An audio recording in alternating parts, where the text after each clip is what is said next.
Hi, my name is Gil Robertson, president of the African American Film Critics Association. Today, we are thrilled to be talking to the very talented cast, very young and talented cast of the upcoming BET Plus movie, To Get Her. We're going to start things out by introducing you to the African members on the call today, starting with Penny Harper in New York, Carolyn Hines in Toronto, Canada, Karan Noir Kelly in Charlottesville, Virginia, Row in San Diego. I got it right. DJ Lockhart, is that you on our call? Yes. In Los Angeles, from Charlotte. Tamara J. in New Jersey. Nija Chambers in Washington, D.C. And Nancy Green also in L.A. And Derek, I haven't forgotten about you, also in Washington, D.C. I'm going to let you guys do what you do so well, and I'll see you on the other side. My husband checked in yesterday with our daughter. No one under the name of Marcus Kelly has checked in. No, there must be some mistake. They arrived yesterday. Yes, we have no record of them checking in. They didn't just disappear into thin air. I know this guy, ex-military. What is he, like some Jason Bourne dude? He's not here, and he couldn't help you anyways. She got an attitude problem. I think you need an attitude adjustment. Skylark! I need you to step away from my sister. Who are you? I'm the man you're looking for. Are you gonna tell them? Only what they need to know.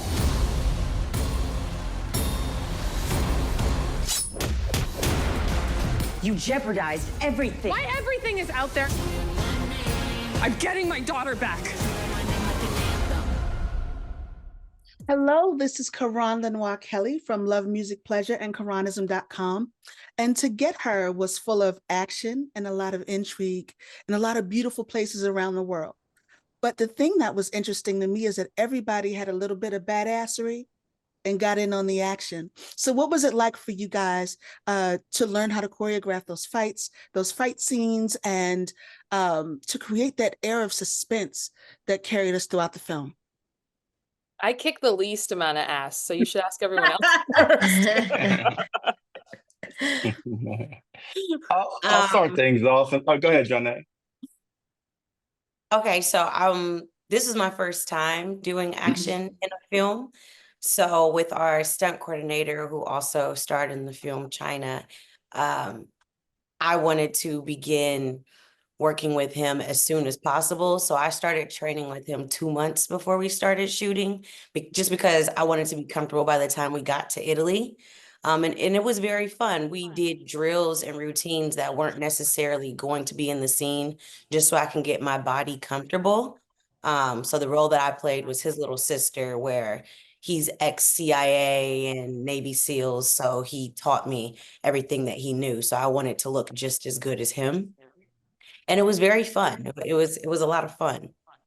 And then Ashley was the person that my first fight was with. So it was very fun to get to Italy and work out those kinks with her. She just caught on like the night before. And I'm like, girl, it took me 2 months to get here.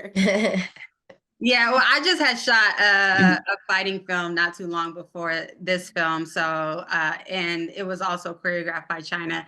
So it was easy to pick up on just things that I had remembered from that film. And it was a lot of fun getting to Italy and getting to practice with Jhone before we got on set to do the fight scenes, because they're choreographed really well. So they're a lot of fun at the end of the day. I watched them rehearse in the hotel and I was scared of them. It looked so real. They were really, really good at it. It seemed effortless. Like I know Ashley can kick ass, but Jhone, I had no idea that you hadn't been like really experienced before, because it just seemed to come so naturally to you. Yeah. Oh, thank you. Yeah. I likewise with Jhone, I started training with China early in this before we had head out to Italy, and I come from a karate background as things too. So China and I was able to kind of coordinate a little bit on some of those things. But he has a long track record of choreographing stunts and things like that, going all the way back to the Matrix movies. And so it was really great to work with him because he's really advanced in how he does things and he breaks them down simply. And we had a very long fight scene, as you guys saw with the cut of the film. And one of the things we were really just talking about is fluidity. So we practiced a lot. Even all the way up to the time we got to Italy, we were rehearsing on the streets of Italy because we didn't have a sound stage out there to practice on like we did back in LA. And the goal was just to try to make it as seamless as possible. I think I had to get a badass award to Paige though, because she was shooting another movie beforehand, so she didn't really get a chance to come out. But when she did, she was nursing a minor injury at the time, but she was still willing to go through some of the stunts and stuff that we had, and so it was really cool. Just still finding new ways on set to make what we do grounded and real, but also still working around real life challenges as well too. So shout out to you too, Paige, for just jumping in there when you got there and then trusting us to make sure we took care of you during a tough time, from what you were going through at that moment. But so I thought that was really cool. And Jhone, you and I got a chance to have a moment there as well too. And in rehearsals, Jhone, she goes all out with everything. So yes, she does. I'm like, you ain't got to put the screams in there right now. She's like, no, I want to get it in my body. So you know what? I love it. So, the rehearsals were full out. And I think that really helped when we got to set. Because one thing in sports, we always say, you're going to play how you practice. And so we practiced all out. And I think we played all out. Mm. Just want to say, Paige, I'm so glad your weave is okay. That was so funny. Thank you. Thank and you, I guys. enjoyed watching the girls as well. Like I got to watch them rehearse and I thought that they were incredible. Like Branden said, I came in with a broken hand. I couldn't do too much. So it was really fun watching the girls rehearse and even them film the next day. They really killed it. So I'm excited to see the movie. I haven't got to see much yet. Oh, wow. I think you'll be pleasantly surprised. Okay, Thank you. I'm excited. Tamara J. for Noir Online. My question is open to the entire panel. The movie, To Get Her, dives really deep into the aspects of betrayal and loyalty. Speaking from your own personal aspects, what's the best advice you would give on how to detect if someone is moving funny style? That's a funny question. I'm bad at that. If you have someone shady in your life, what should you do? Right. How can you tell? I'll go first and just say I'm bad at that. I give everybody the benefit of the doubt. I feel like it takes me a minute, a quick little minute to be like, oh, that was happening this whole time. But then I feel like I can see it for my friends, if that makes sense. Like when it's you, it's a little hard, but for other people, I'm on top of it. But get a friend or have a sibling who's a good private investigator. That's a good tip. That's a good one. Yeah. My father, he's a private investigator. So one of the things we always talked about is routines and patterns and habits. And so I hate that I grew up in this hyper suspicious life. But for me, I'm always watching someone's patterns and habits. I think it's a perfect indicator of what you did yesterday, you might do again tomorrow. And so when someone starts moving funny, it's because I've seen a pattern change. Or I've seen something that they do that just seemed out of alignment. And it could be minor. And usually if someone's intentions are ill, it's not a sweeping change. It's really not. It starts very small. And so trust is one of those things they say it takes a lifetime to build and a second to lose. And so with somebody like me to watch your habits and patterns, it's best to just show up honest and authentically. You ain't never got to worry about, if you're being assessed in a guilty way. I agree. I think the words betrayal and loyalty, they don't even go together. So when you have a friendship or relationship with someone where you're expecting loyalty and betrayal happens, we give them grace and, we have the gift of forgiveness. But I feel like once it happens a second time, like once, shame on me, but fool me twice, shame on you. I'm not really, I don't give that much grace when it comes to real life circumstances. Like betray me once, okay, but again, it's not going any further. You ever been loyal to somebody where you're like, I'm willing to let them betray me one more time, man? I love them. Right. Like, okay, I love you. I know you didn't mean it. Like, no. Not really. I'm a real Cancer. I'm a June Cancer. It's true.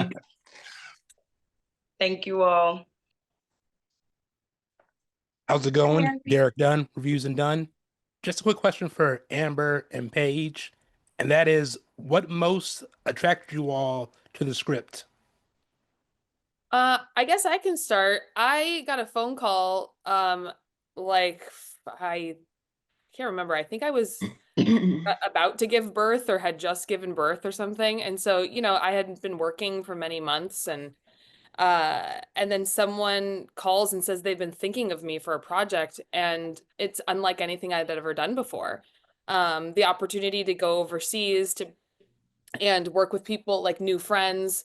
But really it's the project of being like kind of in a suspenseful thriller that was exciting to me. I was excited to do something different, and I was surprised that someone had thought of me for a project like this, because I found out later I was on their mind because of 22 Jump Street, which is nothing like this movie at all.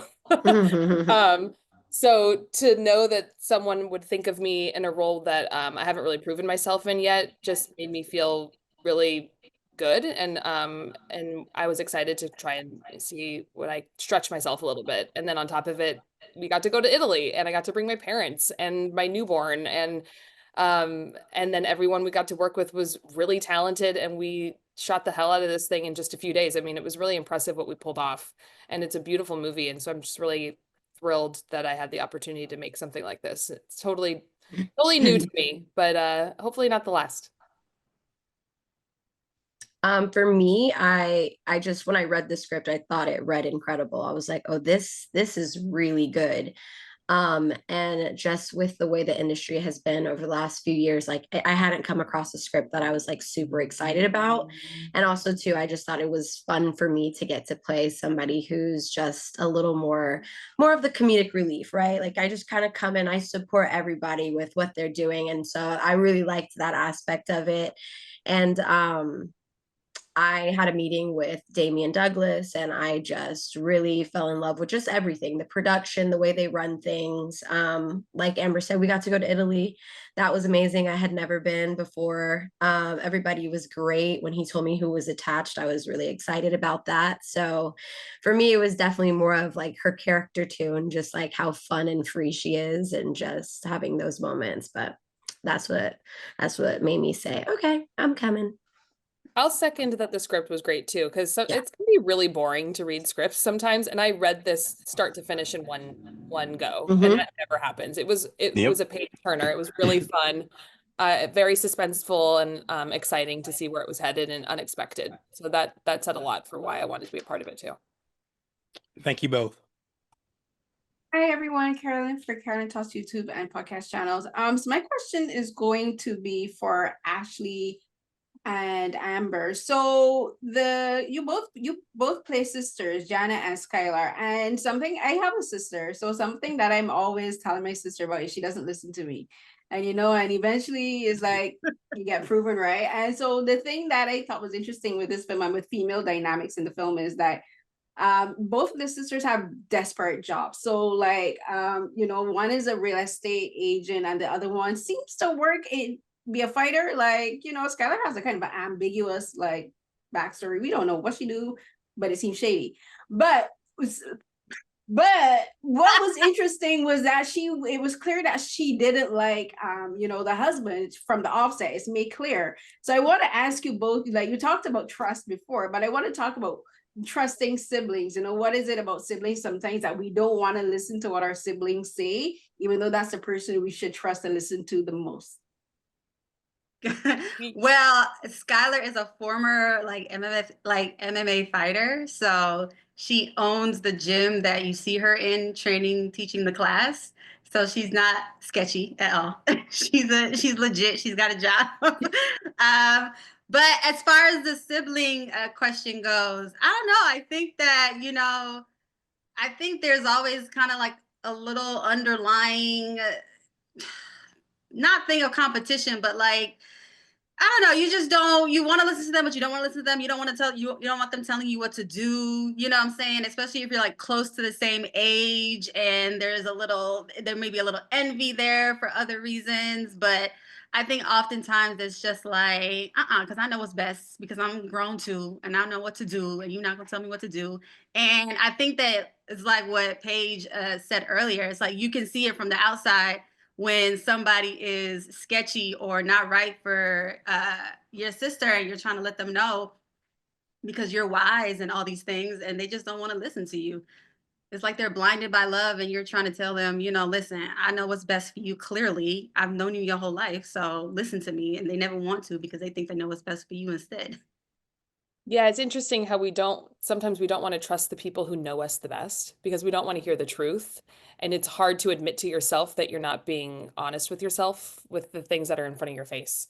So I think we've all probably been in relationships in our lives where someone was like, "Why are you dating that person?" And you become very defensive because you know deep down the person's probably right and they're onto something, but you don't want to admit it to yourself, and so you definitely don't want to admit it to the people that are closest to you because that's admitting that they're right and you're wrong, and that that you're not trusting yourself, and that's a hard thing to come to terms with. So I think that's a relationship with these sisters in the movie too.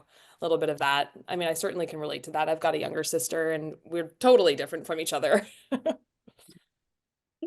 Yeah, I related a lot to them because I was like, Skylar, I was like, are you not picking up on the red flags that have been getting thrown out? Like, what's going on? But thank you so much for talking to us. And yeah, I really enjoyed the female friendships and the dynamics amongst the female characters in this film. Thank you. Thank you. You're welcome. So hi, my name is Penny Malloy Harper. I'm from Pembroke TV, and I'm hearing an overall theme that it was in Italy. It was a gorgeous film, and I just wanted to know if shooting this movie outside of what you may be used to in your own country and your own neighborhood, did that add added stress to preparing for your role, and how did you prepare for it?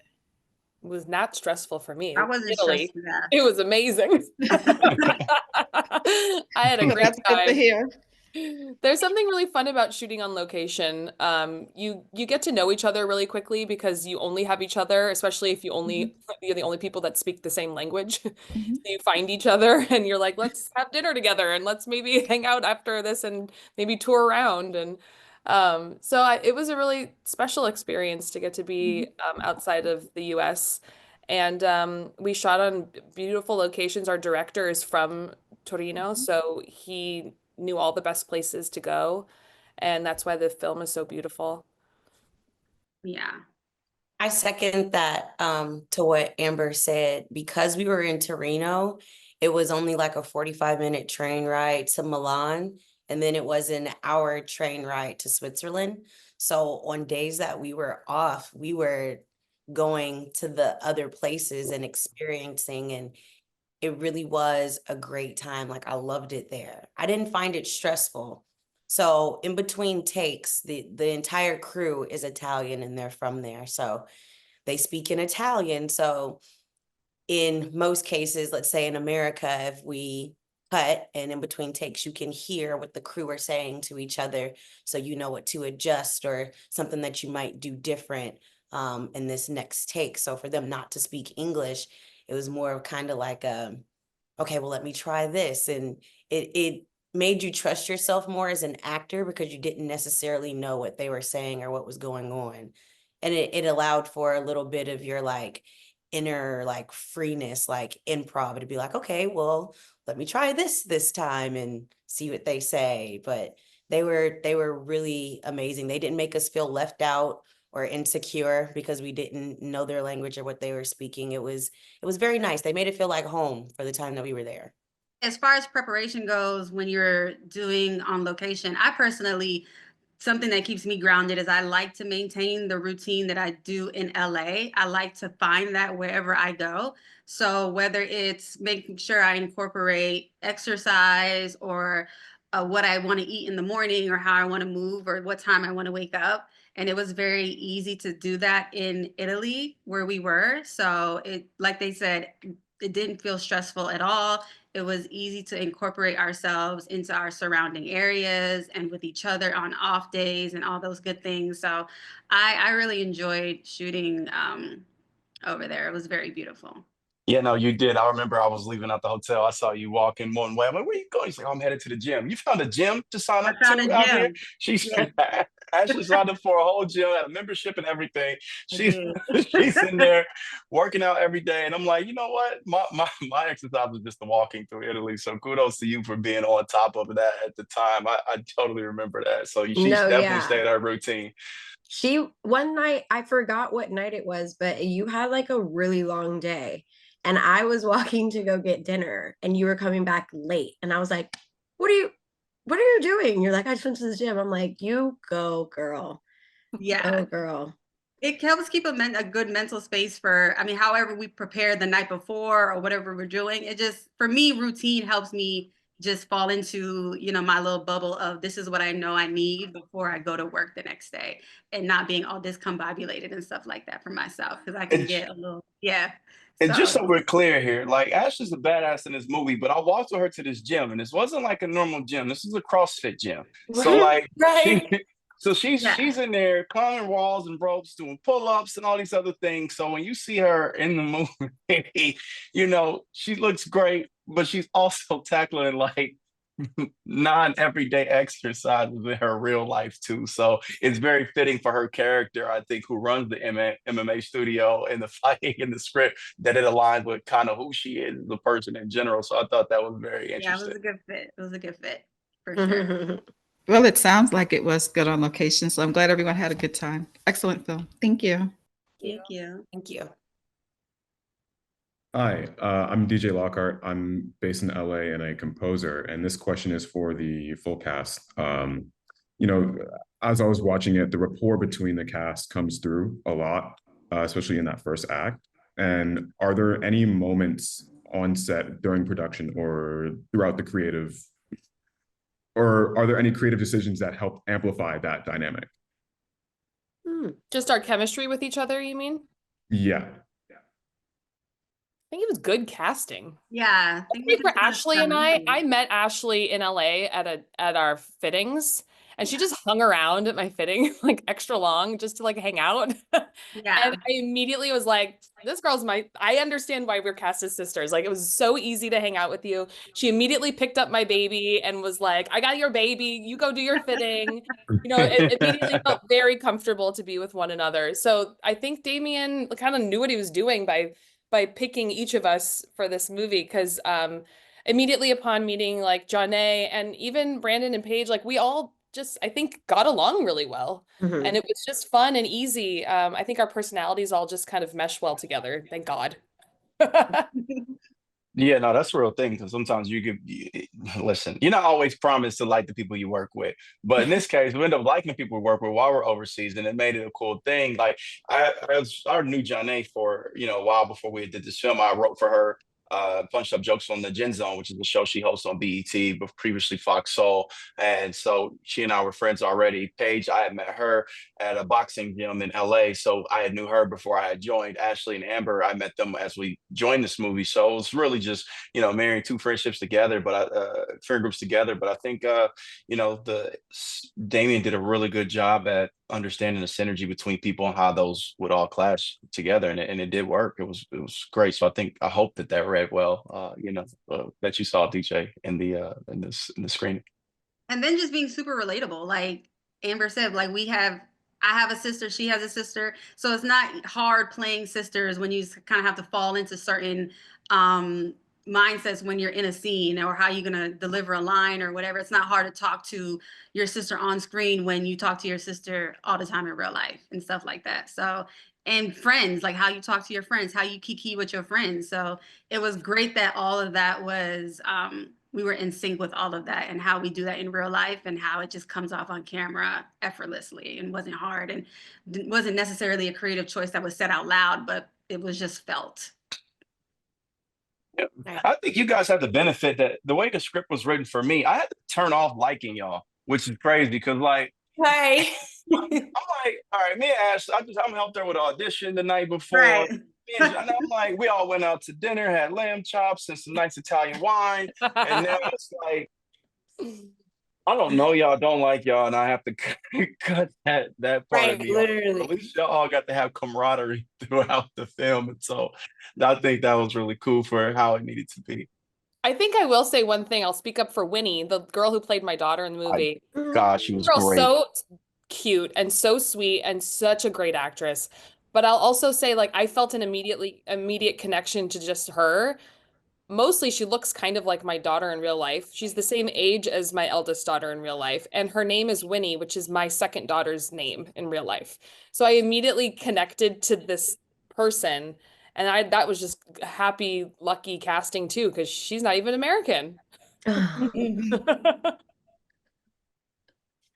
Yeah, no, Winnie was great. You know what? Every time you're on set and you have great kids that are a part of it as well, too, man, you look at the future and say, yo, the future's bright and they're incredibly talented. And they're like, I think kid actors are like prodigies in a way because they're asked to tackle emotional concepts that it breaks your brain wondering how they understand these things already and still bring them to life. So Winnie was fun. I felt like I set my game up watching her. Hi, I'm Nancy Green here. And for me, this is a two-parter. So I wanted to know for all of you, can you talk about an experience like relatable to this movie in which you were betrayed and what lesson you learned from that? And the second part, I really love the fight choreography in this movie, especially the bar scene, the fight between Skylar and Mercy, and the end scene. So I wanted to know if you could talk a bit about the choreography for those scenes. Gosh, have we ever been betrayed before? I have thousands of stories. Hey, go ahead. Air out your grievances right now. Let them know. No. Right now, right here, right now. I don't know if I've ever been betrayed. I know I've been let down and disappointed at times from people. And I guess just realizing as you get older, really not to take too much personal and really just honing in on what that relationship really meant and trying to realize if it was something of importance, if it was something that, if it's something that needs to get let go. But I don't know. I personally can't speak on like actual betrayal. Like, oh my God, you stabbed me in the back. I don't know if anybody else has been stabbed in the back. Just to piggyback Lucky off you, Ashley. Lucky you. most times, in those instances where you feel betrayed, it's almost like not intentional. I would say, like, I feel like in my case, it's rare that the person that I feel betrayed me intentionally said, I'm going to do this to Jhone and make her hurt and bring her pain. Sometimes it's just them acting selfishly. And then it's me acting selfishly by taking it to the heart when sometimes people choose themselves over other people. And that's not necessarily betrayal in an aspect. So you do have to, like Ashley said, you have to just realize not to take things personal, especially as we get older and mature, and realize that not everything is about you. Now, I do think Branden's character, legit betrayal. Like, I think he was thinking about himself. He was very selfish of what he did, and he didn't care what Amber's character had to say about it. So I think that's unfortunate to have that betrayal come from somebody so close to you in your own household and home, and have to deal with that when it's concerning a child in the middle of all that as well. That was unfortunate, Branden. It's interesting you say that. It's unfortunate Marcus did that. Marcus. Branden is fine. Marcus.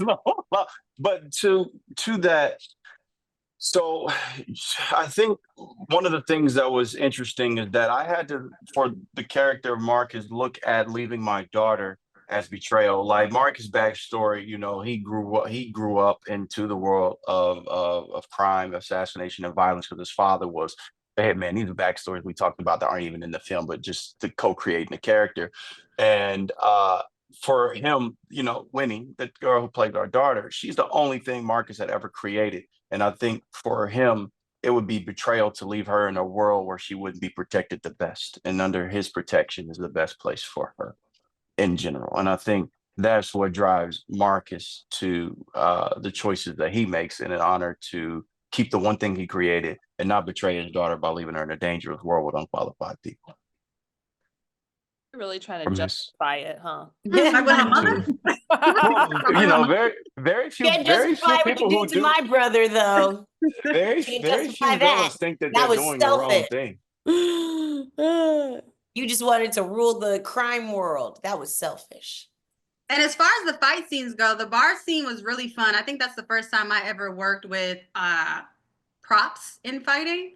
So being able to use, you know, I mean, we make it look great on camera. Like you really got hit with a chair, you really got hit, almost got hit with a bat and all these things. But, you know, that was the first time really being able to use the fun stuff and being able to play off of it with Jhone and watching Amber with the bottle and all the things. And so that was a really fun fight scene because it had so many moving parts and pieces that I haven't been able to do in fight choreography before. I really enjoyed that scene. And the Mercy fight was a real, man, that was, I think it took us like half a day to shoot that fight scene. And because it was so long and it was a long choreography that China put together. And we learned it, I want to say, the same day. So because the actress is overseas, so I couldn't, there was no rehearsing with her over here in LA before I left or anything like that. And it was really fun for her to pick up the stunts so quickly as well. She's also a stunt fighter, stunt actress on a lot of projects. So that was a really fun fight, just being able to whip the braids around and all the good things. I think some of the genius in China, McCoy, who was our stunt coordinator, who also plays Cameron Cage as well too, when he was going to choreograph our fight sequence that we had at the end of the movie, you know, it was really about how do I get you guys to fight in character? You know, what would your character decide to do in this particular fight? And with Marcus being like cold and calculated, some of the things we talked about is, hey, let's find ways to punch this fight up to make your character feel bigger. And so we talked about fighting style. So the style of Marcus was to be brute, powerful, repetitive, and destructive. So you may see in some of this like, oh wow, he does this while he throws his head up against a marble wall. He repeatedly does things over again that probably unnecessary, but a big part of that was to fight in character and choreograph in character. So kudos to China for that as well too, because I thought he brought another layer of thinking to just doing the stunts. It wasn't just a fight; it was a fight that, you know, centered around character development as well too. That's a really good point. That's a very interesting point of view on that. Is every human being will fight in a different way. We don't all do the same kind of dance, you know. So I think that's very cool that he did that for you guys. Yeah, I agree. China, so in this film, I'm like the crash out little sister. So he definitely incorporated that in like my style of fighting, whereas he's more militant. But because I'm learning from him and I kind of act impulsively, my fights, he wanted them to be like rough. He didn't want it to be neat. So even with the bat, like I mentioned in the months before we actually came up with the choreography, he gave me the rubber bat and all we were doing for a while was just swinging and making sure that it was in the shoulders and the hips so that it can sell on camera, even though I'm not actually, you know, hitting her with the bat. That was pretty cool. And then even with the scene with Paige, where the masked man comes up behind her and tries to grab her. And then, you know, he's like, all right, so the script says that you shoot him. He's like, just shoot him twice because you just don't care. So I'm like, okay, I'm going to shoot him twice. So he definitely, you know, incorporated the fact that I'm not narrow straight and I'm not a linear militant character. I'm a girl with emotions and I'm super protective of my brother. And that shows in everything from the moment she walks into the bar and they're asking about my brother, like, he's not here. Then with the masked man, like it all is just me protecting my brother quickest way that I can do it. Yeah, you know, it's funny you said that. I didn't know that you and China had that discussion about your character too. Because when I think about our fight, your character does the exact same thing. Even in the ending, it's coming in to protect her brother in the middle of a fight and how it goes. So yeah, that's an interesting take on that as well too. And I will say too, one of the things China talked about in my sequence was the arrogance. You know, which leads to, you know, Jenna's character at the end. At any point, you know, my character probably could have shot him, but Marcus lives in a world where he doesn't lose, he could win at any time, and so his fighting style is arrogant, but it ultimately is his own undoing. When Jenna comes, because he didn't get out of a situation that he probably would have gotten out of in any other stance. So China had thought about all of that. After pride comes the fall. It does. It does. Nice, thank you. And it was also so funny seeing Paige like in the back trying to finish her drink, and the hair. Those were great little points. So it was a really fun movie to watch. Thank you. Hi, I'm Ro from the MTR Network.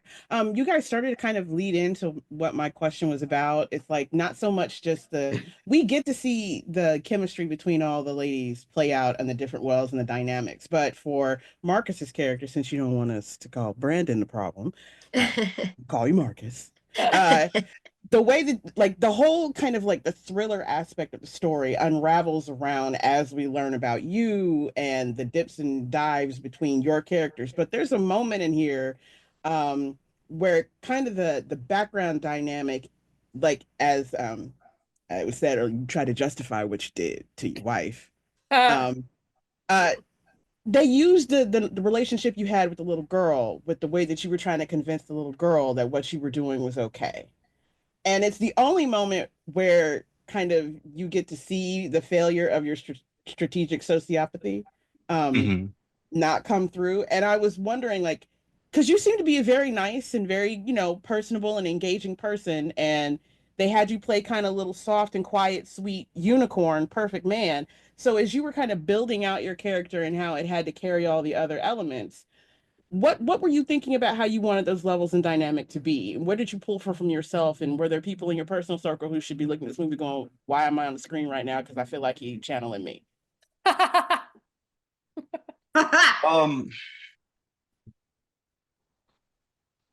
Man, it's like, how much do I want to tell you about my own personal life? I wasn't always this guy. I think I come from backgrounds where I've seen a lot of crazy things growing up in the Midwest and South Florida as well too. But I think a big part of it was, man, I don't want to say all this stuff on camera. I know criminals, and I think a big part of trying to do it is what I was saying earlier, is that most people who are doing the wrong thing very rarely feel like they're doing the wrong thing, and it's really trying to get into the psyche. How much do I let out here? How much do I let out there? And what's driving these choices? And I think the sociology behind it, where Marcus' downfall was the fact that he only loved one thing in his life ever, and that was his daughter. And I think love creates blind spots for all of us. You don't see it. That's why we talked about betrayal. Betrayal hurts the most because it usually can only come from someone who you've given access to you, and that's usually the people we love. And I think for Marcus, he loves his daughter, and he sees blind spots where he doesn't think about the fact that his daughter loves the mom too. She doesn't want to be without her, regardless of what Marcus may think or feel. And I don't think he thought that far into it, because Marcus is someone who never loses. He always gets what he wants. So he thinks this is just another pitch and sell to his daughter, but it doesn't work that way because love is complicated. It's messy. And I think the unraveling happens when he can't control the situation. And it's just watching him spiral more and more. And a lot of that's baked into the script, through the fights, through the choreography, and how much more dialogue gets let out when he meets Jenna, and how Marcus goes from being cold, calculated to now, I think, emotionally explosive and a little off the rails. And a big part of that is watching something he loves not falling in line with his worldview. Well, thank you. I appreciate it. I know criminals too, so don't feel bad. But I think we all do. But I thought it was just kind of interesting getting to see you talk as you, and then how they kind of had you play that kind of slice and icy. So it's interesting to see how you came to that place. So thank you very much. I appreciate that. I didn't mean to put you on the spot. I mean, yeah, my bad. Well, I think polarity, the law of polarity is a big thing. The equal and opposite is always true as well. So the equal and opposite always exists. And I think for me is really just trying to tap into the polarity, which feeds into another question that someone asked. I think film on location helps. acting is what, trying to behave truthfully under imaginary circumstances. A big part of the imagination is taken away when you're walking into, hey, you are a guy who's rich and you live here and there. Well, I don't have to imagine that because we're shooting in a grand castle. It's like that part's done for you. And the fighting, the props, everything. I think the whole filmmaking process, they did a really good job at helping all of us, not just me, get along to where we needed to go to make this film happen the way it was written and bring it to life. I know it wasn't my question, but I just thought about when he brought up again being on location and working with them. I knew Ashley, I knew Branden beforehand. It was my first time working with Paige and Amber, and everything just kind of meshed and the chemistry was there. But also, like, I've only been in LA for almost 5 years now. So I come from theater. So some of these people I've been watching on TV. I've seen Amber in 22 Jump Street. I know that Ashley is the lead of her own show on All Black. Branden, The Orange is the New Black. So it's like coming in here almost kind of feeling like the newbie in an industry where I'm still kind of learning. I wanted to learn so much from them. So not only am I building this community with them, but when I'm on set, I'm watching how they move. I'm watching how they operate. Do they go behind the monitor to see, like, are they having discussions with the director about their character? Like, I learned a lot from them and how professional they are on set. And then to see the film, it really transcended to the screen from how professional and prepared they were behind the scenes. And it was a pleasure to work with y'all. You're nice. Thanks. I'll give you your money later. Yeah. I cashed out you before this. Send me the invoice. Hey, question. To the cast, have y'all all seen the film? Branden, you are supposed to be answering questions. I know. You're not on the panel. Who made you My a bad. reporter today? Yeah. Question. I'm just gonna jump in here. Real quick, Like, be quiet. Jhone said something like, "Oh, so she saw the cut." I've been I didn't waiting see. on it. Okay, cool. No, and Jhone's a star, so she's already where you got this. She did amazing. How's it going? Najir Chambers from BGB Media. So my question is for Amber, Paige, and Ashley. And my question is really about, with so much emphasis about the stunts and the action here, I'm targeting the scenes that essentially was lack thereof, and it was really built on the drama and the banter amongst these women, sisters, but also, when you have a private investigator or a friend, that's obviously a huge personality and dynamic you bring it into the fold. I want to know, did you all use some measure of a backstory to kind of construct these scenes and really to kind of focus a little bit with you, Paige, like the fact that there's a lot of really distinct traits with your personality. She was very a lot of emphasis about her aesthetic, even in the most dire moments. Looks like she likes a good glass of whiskey. She'll crack a joke when the mood is not really giving it. You know what I mean? But yet she respected, and also there was a change of words at times with Sky. So I'm just kind of wondering, because it seems like obviously there was a backstory and there may have been previous conversations or even moments where maybe Soraya was used for other reasons, maybe, but just kind of wondering how you all kind of built that to really heighten those moments in those scenes. I think for me, because I came in, I kind of jumped in. I came off of another project and just jumped in day one. And so I think the first scene that the three of us had was like in the hotel room trying to figure out, like, I'm learning, or I'm not even learning, I'm actually giving them like, hey, I know this person that can help you guys. And I think then it was like there on set in those scenes is where we had to build the friendship dynamic, and where we kind of just had to improv it to get it together. So it took a few takes, and then like Ashley would tell me like, okay, so this is what we've been doing, this is like how it's been being played out, because I was able to read it, but I didn't know how they were playing it. I didn't know if they changed anything. So Ashley and Amber were kind of just letting me know, like, so far what they've done, what their mood and tone is kind of like, and how they're bringing to life their characters and what they want to get, which is the daughter. And so from there, we just kind of improv it and worked it out. And so then the next few days was easier for me to have that relationship and to know. And for me, it's just like, okay, she was thinking, she saw her friends in the airport, they're about to go party, and like she was not prepared for this. And I just think of it as like the aunt that I am now. I don't have kids, I don't necessarily want them anytime soon. I'm just like, oh, y'all are just bringing the drama. I thought we were going to go out, I thought we were going to party. If we are going to be doing this, we need to have a drink on the way, because what are we so stressed out for? So it was just fun for me to just like throw things in there. And I just kind of took from my little personality of like not having kids and not knowing the severity and seriousness of what was really going on, right? And then she has her moments where she gets serious and she's like, okay, for real though, like we do know we have a life to save. So yeah, that's kind of what that was for me. Yeah, I mean, I second everything that Paige said. It was I mean, I think Skylar and Soraya, how am I pronouncing it correctly? Soraya.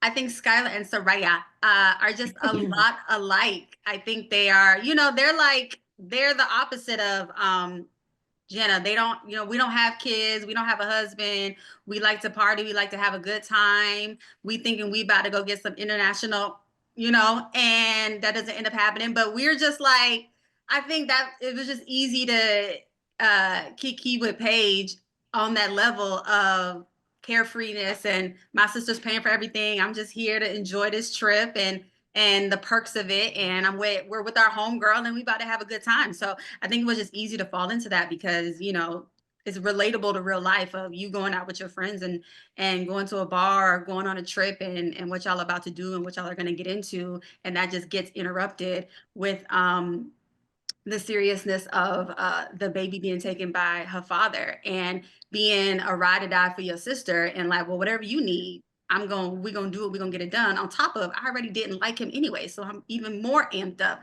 that I knew I was right. And now we're going to do what we need to do.